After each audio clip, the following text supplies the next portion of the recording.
Hello and welcome to another Cephro stream.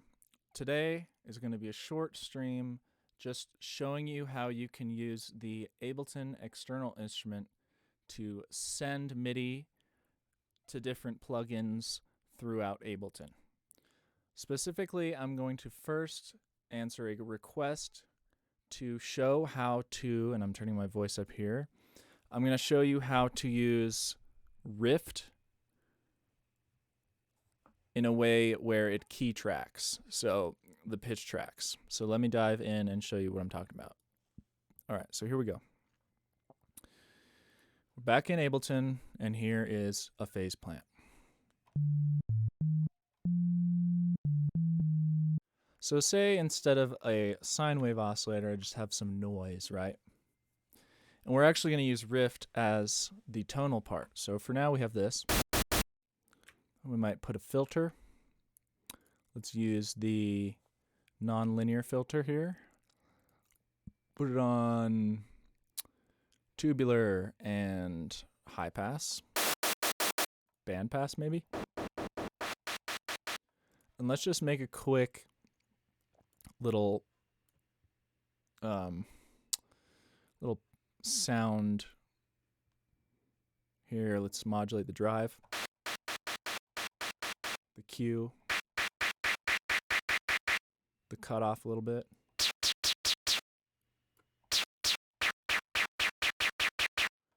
Maybe modulate the volume of the chain here.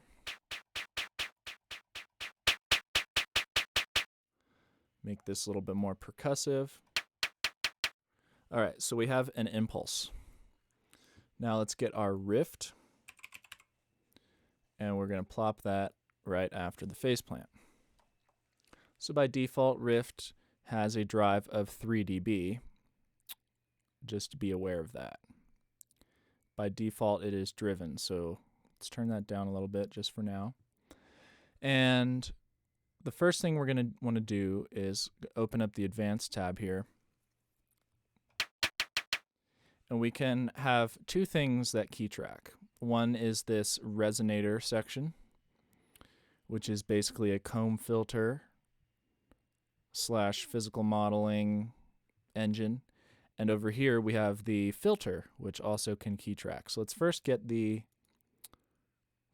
resonator up and running. So you can hear it kind of sounds like a comb filter. If you turn it way down, you can hear it's a delay. Turn the feedback up.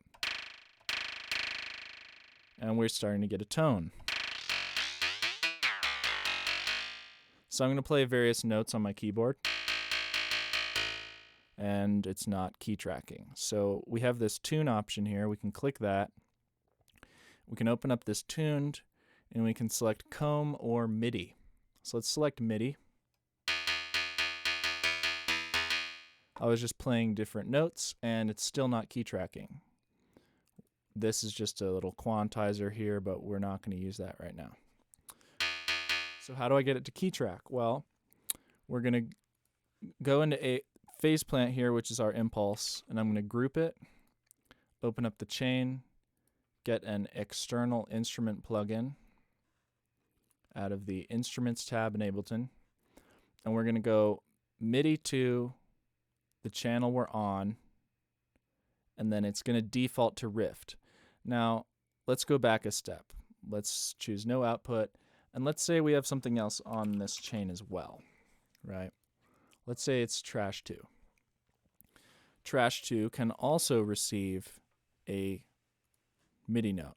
Now, this might be a good time to open up the fact that we have VST3 plugins, and I'm using this as a VST2. Let's open up Rift VST3 here.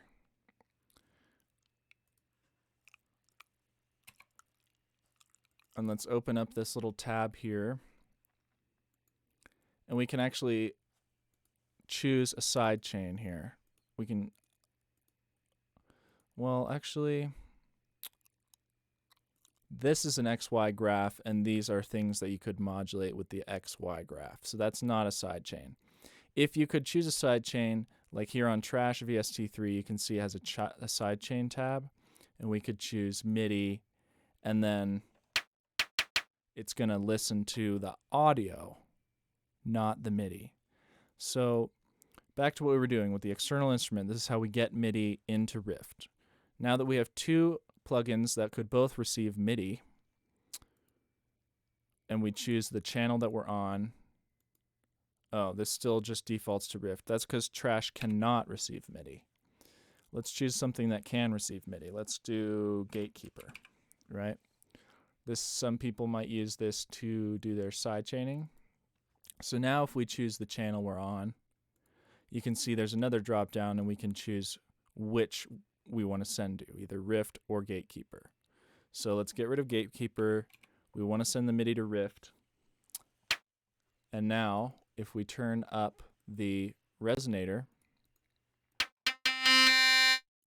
we choose tuned MIDI, and we're good. We're tracking.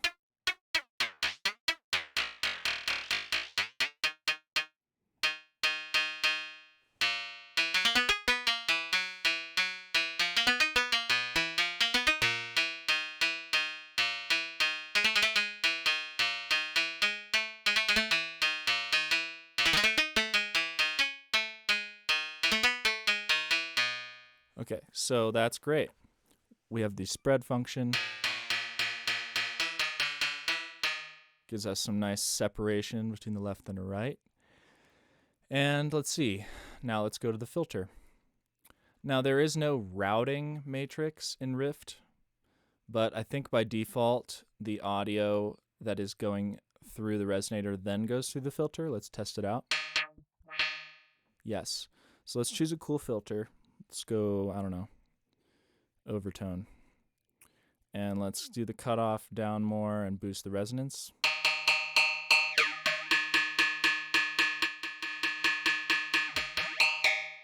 And similarly up here you see that the tuning up here for the cutoff has a little tab and we can choose MIDI.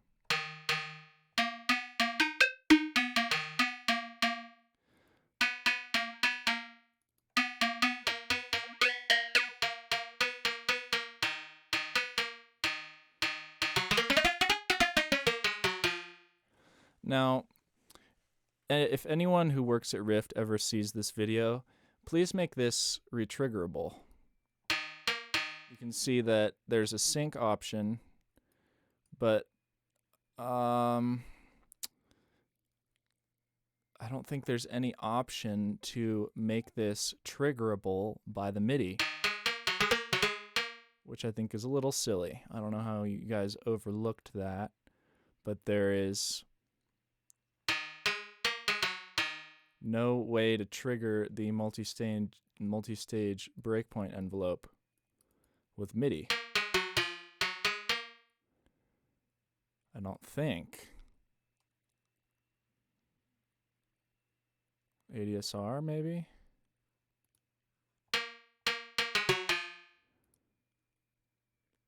Yeah, there's only this looping speed. Is this it? Oh, okay, we just discovered something. This little button right here, it switches it from looping to one-shot mode or some third mode. Okay, so when it's black, you can trigger it and it'll still loop, which is very cool. So let's do that. And then let's use this other curve and let's put it on play forwards and stop mode, which is, I guess, yellow. So let's have this envelope control the rate of this envelope. And let's have this envelope control, I don't know, let's try the resonance.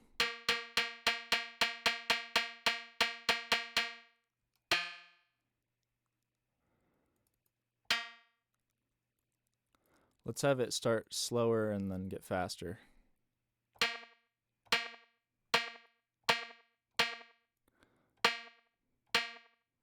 Little bouncy ball effect, that's cool.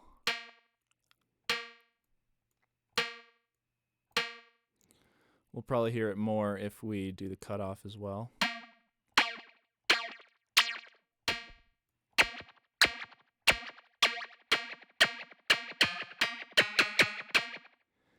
And let's have it control, let's have this longer one control the morph. It's getting a bit loud.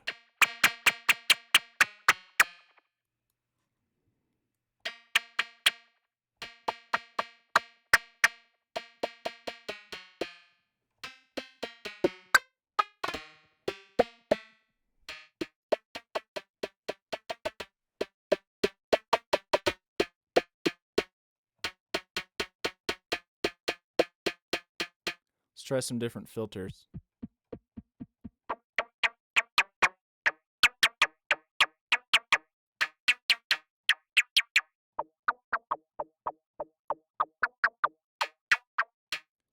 I really like the one of my favorite filters is the low pass phaser.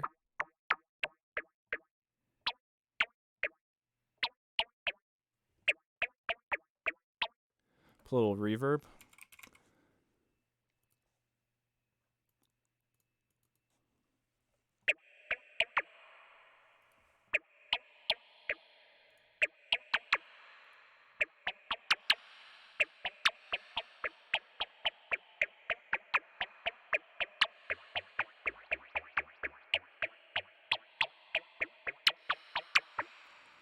So if you wanted to play in key, we could maybe add in an oscillator here.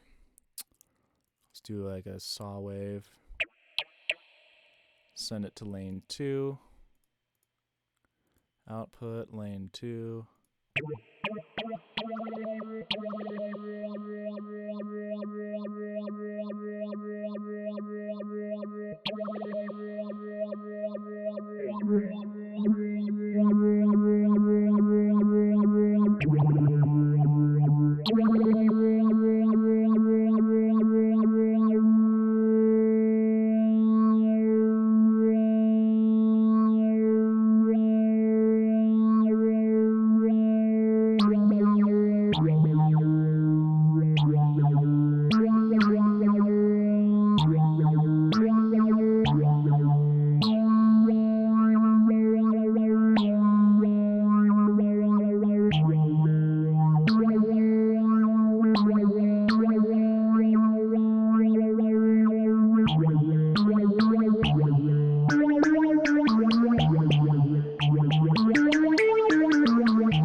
So one thing to note is that this is monophonic, I believe. So something to be aware of. We can also turn on distort here.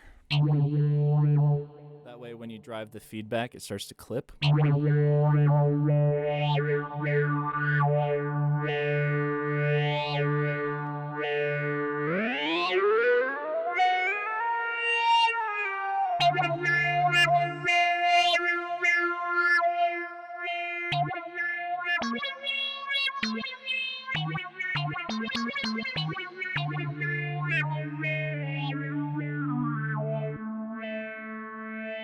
So we could do like a fifth and get like a cool fifth thing going on.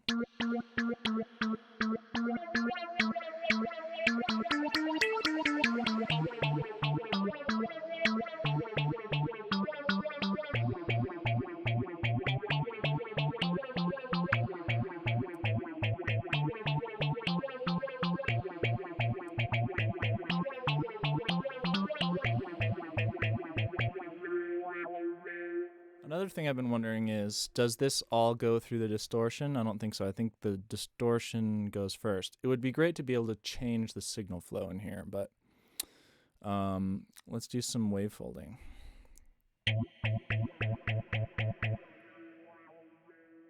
Let's do like a bit crunch on the bottom.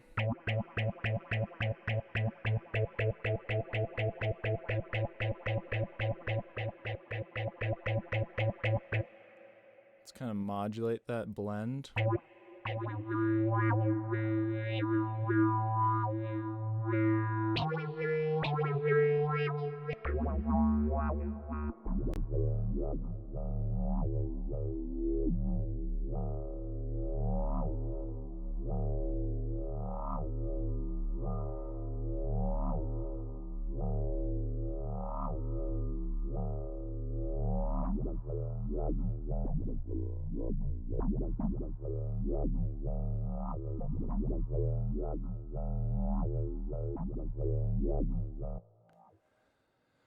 Okay, and that's that. So that's how you send MIDI to things. You use the external instrument. You can send it cross channels to different channels, from one channel to the other channel. You can send it to itself on the same channel. There's a lot of plugins that will receive MIDI, and sometimes people don't always make it clear, but if it has an envelope in it, chances are it takes a MIDI note, and then you can use it to trigger that envelope. So LFO tool, Shaper Box, Gatekeeper, Snap Heap from Kilohertz, Multipass, Rift, the list goes on, and it's a great way to tie your patches in a whole new way. So I hope you start using it more. Yeah, until next time, I'm Sephiros. Thanks for watching. Peace out.